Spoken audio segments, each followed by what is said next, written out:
gold digger kanlẹ̀ ní nature àwọn obìnrin kò yẹ báyìí ní ìsìn gold digger ní á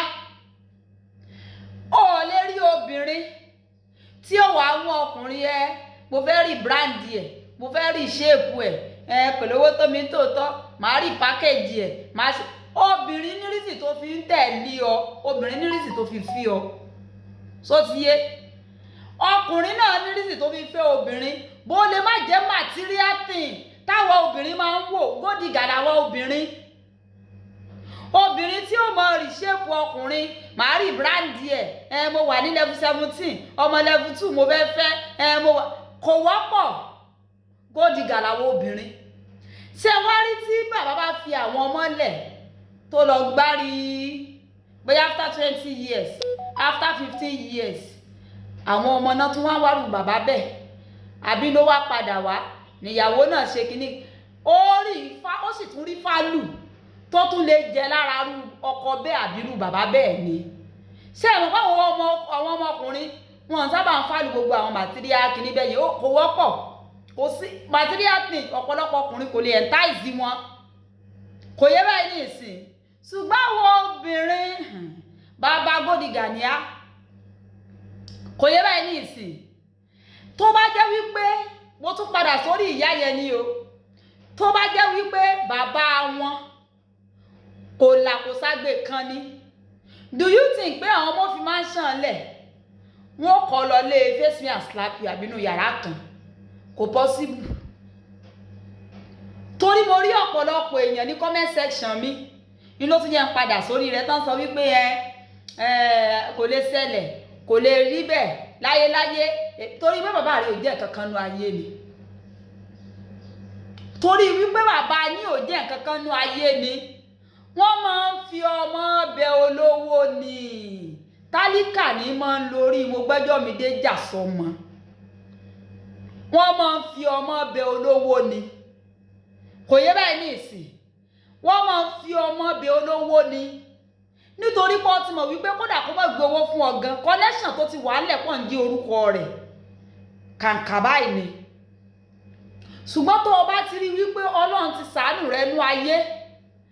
o wá rí pé bàbá yẹn bí ìgbà tó bá jẹ́ pọ̀ tún dá ẹ padà ni torí tó bá tiẹ̀ ní òní gbọ́dọ̀ yín náà ṣé ìwọ tó ti ń gbé mansion tẹ́lẹ̀ tàbí tó ti ń gbé flat tẹ́lẹ̀ ọ̀tún lọ́mọ kí nílé face me and slap you nínú gárígádá ní wárú bàbá bẹ́ẹ̀ obìnrin ò ní wá lọ ìtẹ́ bá fún wá rí ọmọ obìnrin tó tún wárú bàbá bẹ́ẹ̀ lọ wọ́n jọ wà ní same level ní bóyá kò làkòsá gbé náà ojú kan náà sì wà ojú kan náà bàbá náà sì wà ní kò yẹ báyìí ní ìsín o gold digger ní àwa obìnrin ìtẹ́ fi rí ọmọ yẹn tí wọ́n tètè ṣe kinní pẹ̀lú bàbá wọn bàbá ẹ̀yin náà rí gift tí bàbá ń ra ẹ wo bí ṣe ń gbé ẹ jáde náà ẹ wọlé tí bàbá ń gbé náà báwo lè yóò ṣe rúdú bàbá báwo tí ò ní sọ wípé mo fẹ́ associate ara mi mọ́ mo béèrè lọ́wọ́ yín ni ṣe ọ́ fi bàbá báwọn wé bàbá tiẹ̀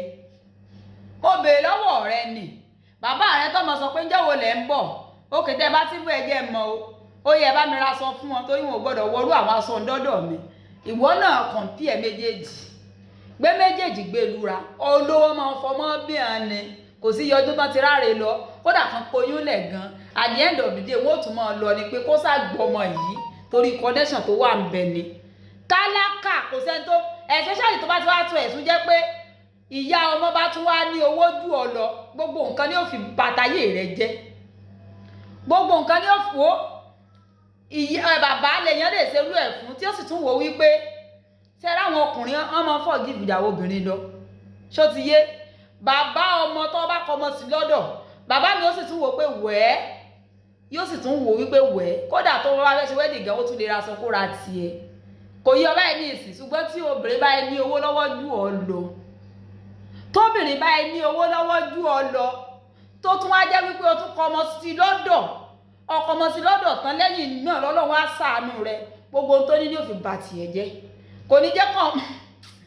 ìwọ náà tún wá gbìyànjú owó ní owó ayé rẹ ò tiẹ̀ bọ́ sí rárá sọ pé ó ti lọ ọmọ lọ́nu o bọ́ bá rí ọ báyìí òpó náà mẹ́wàá ní kọ̀ọ̀kà kọ́ ọmọ wọn fìrìfìrì látòkè